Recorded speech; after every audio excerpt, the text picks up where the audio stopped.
Good morning and welcome to today's video on writing like an academic. And for today, I've chosen the topic of analytical verbs. Now, a lot of the videos in this series are designed to help you to make your writing look a little bit more sophisticated. But as well as that superficial sheen that we want to give to your writing, we're looking at how to springboard from concrete, simple ideas to more abstract, more analytical ideas. So I hope today's video is going to really help with that transition between the simplicity of GCSE analysis to the sophistication, the depth that we need at A-level and university level analysis. So analytical verbs are things like show, so the writer uses this to show, the writer uses this to communicate, the writer uses this to convey. And at GCSE you might have used those words imply, convey, communicate, suggest, symbolise, hint, but actually when we move to A-level we need to be using a much wider range of verbs and to be quite precise in using those verbs as well. So I've got a word bank here for you, and it could be useful for you to pause the video now and copy these words down into a notebook, onto a knowledge organiser, whatever way you use to organise your core knowledge. So looking at these verbs, there's verbs that can be used for lots of different reasons. So for example, justify would be used if you're constructing an argument, or if you're saying that the writer is constructing an argument.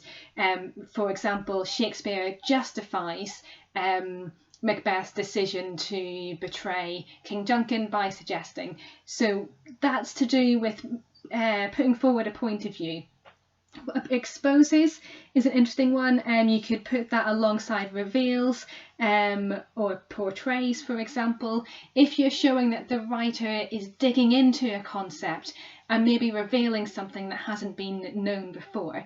So perhaps if you were thinking about Macbeth, you could say that Shakespeare exposes the inequality between men and women by emphasising just how frustrated Lady Macbeth is that she doesn't have any power, any agency over her own future. If we look at some of the ones here, triggers, kindles, ignites could all be used again to suggest debate. So the writer triggers debate about the rights of women, or the writer kindles debate about the fairness of a particular situation. Words like symbolises are encouraging you to peel away those layers of the language and to really delve deep into the hidden meanings of words. So there's lots of verbs there, and I think it'd be really helpful for you if you just experimented with using them in your essays. You know, if it doesn't work, that's fine, but experiment, have a go at using this wider range of vocabulary when you're writing. And let's have a look at how you might do that. So I'm going to model this using a section from The Kite Runner, which is a novel by Khaled Hosseini. It's on the AQA A-level course. You might have read it, you might have seen the film. Even if you haven't, don't just dismiss this, because lots of A-level and university courses require you to look at an unseen text and to delve into the language in an unseen text. So it's going to be useful for you anyway, even if you're not studying this novel. So I suggest that now you pause the video and you have a good read through. This is the opening page of The Kite Runner. Have a good read through in your own time and then start the video again when you're ready. Okay, so underneath I've got some examples of how we could use these analytical verbs. So the first one I've done completely already, and if we have a look at it, it says the choice of the first person pronoun I, so we've got that up there, as the novel's first word establishes the narrator's personal journey as the text's primary focus. And if we look here, establishes is our analytical verb. Now the reason why I've chosen that one is because it's a fairly neutral verb. I'm not making an argument at this point, I'm not putting forward an opinion or a point of view, I'm just really stating a fact and using establishes as a way of helping me to analyse the depth of the language and the reasons behind the words that the writer has chosen. If we have a look at this second example then, so the pathetic fallacy of the overcast day, and we see the overcast day is in the second line of our extract. So I need to, I've got here my subject term, I've got a little quotation from the text, and then I need to choose an analytical verb that I'm going to match up with this. And if I look at the choice that I've got here, I think what again I want is something that's quite neutral, and that's prompting me to analyse the text. So I think I'm going to go for conveys actually. Suggests, hints, explores. So the pathetic fallacy of the overcast day conveys, or maybe creates might actually be better, creates the impression of a melancholy atmosphere.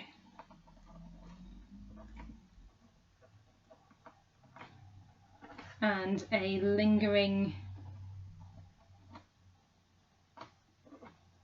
sense of guilt. Okay, so looking at this a little bit more closely, I think create is probably the better verb for this. And so what I've used that verb for is in a fairly neutral way to move from my identification of the subject term and the quotation, and then using that to help me to zoom in to look at the atmosphere that's being created. If we have a look at the next example then. So number 3, we've got the violent animalistic verb clause. And again, I want something that's going to help me to analyse that. But I think I'm going to, instead of being quite neutral about this, I want to start to construct an argument. So the violent animalistic verb clause, I'm going to go for generates. Generates discussion around the lasting impact of childhood mistakes. And if you read the novel, you'll know what I mean by that childhood mistake. So the violent animalistic verb clause generates discussion around the lasting impact of childhood mistakes and the psychological trauma such errors can cause. Okay, so I've got my analytical verb there, and then I'm using it to plunge deeper into the text. By example 4 then, the tentative verb peeking. So this is where the character is just kind of peeking, he's just looking round the corner of the alleyway towards this horrible event that's happening, and you'll know what I'm talking about if you've read the novel or if you've watched the film. So the tentative verb peeking, I'm going to go for underscores as being a nice analytical verb here. So the tentative verb peeking, underscores, emphasises, highlights, draws our attention to the fact that perhaps this childhood mistake was actually a result of fear due to the young age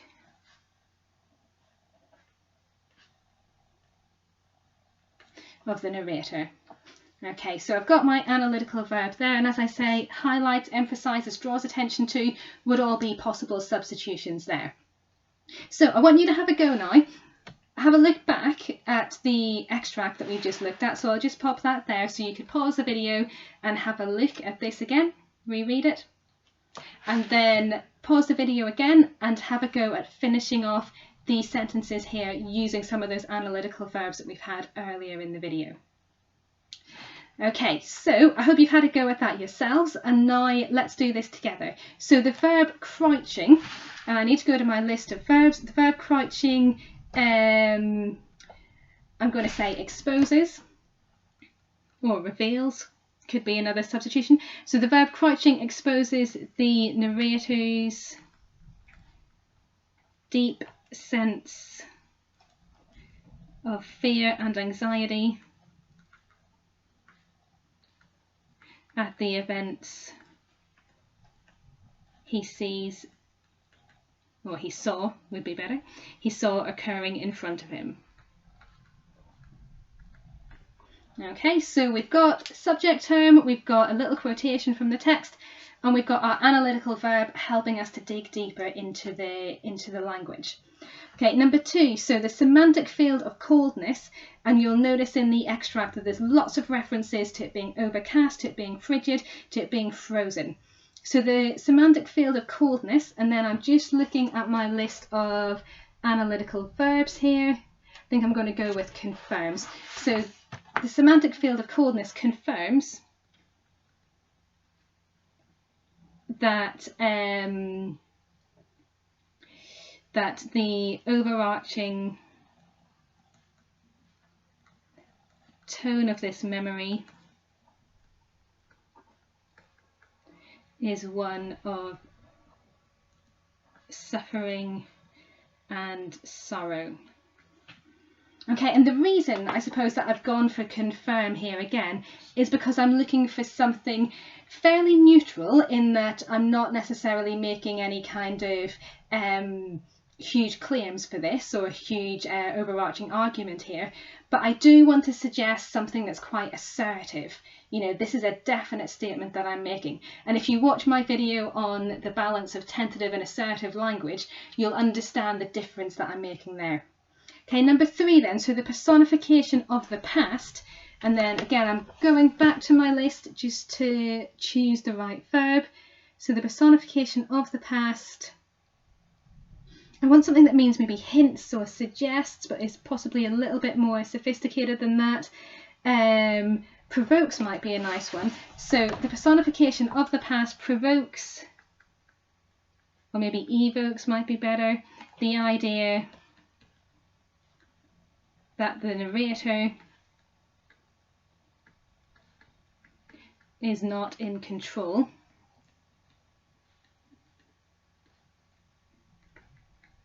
That the narrator is not in control of his actions, and so we've got the analytical verb there. And number 4, the number 26. So if we look at the extract, he's had this memory in his mind for 26 years. It's really been eating away at him. So what I want here is a verb that's going to show that this number 26 is there for emphasis. You know, it's not just been a couple of years, it's been most of this person's lifetime spent going over and over and over again in this memory. So something that means confirms, I'm going to put exaggerates there. So, or maybe not exaggerates, because it is 26 years. It's a definite number, it's not being over the top. So perhaps I'm going to go for underscores again, I think. I like that verb. So the number 26 underscores the huge length of time the narrator has felt, the huge length of time for which the narrator has felt tormented. Okay, and my analytical verb has gone in there. Right, so although we've been using quite a specific example in this video, I hope that you can take away this list of terms and have a think through the modelling that I've done there to show you how to use those terms, and that you'll be able to apply them to the text that you are studying for A-level.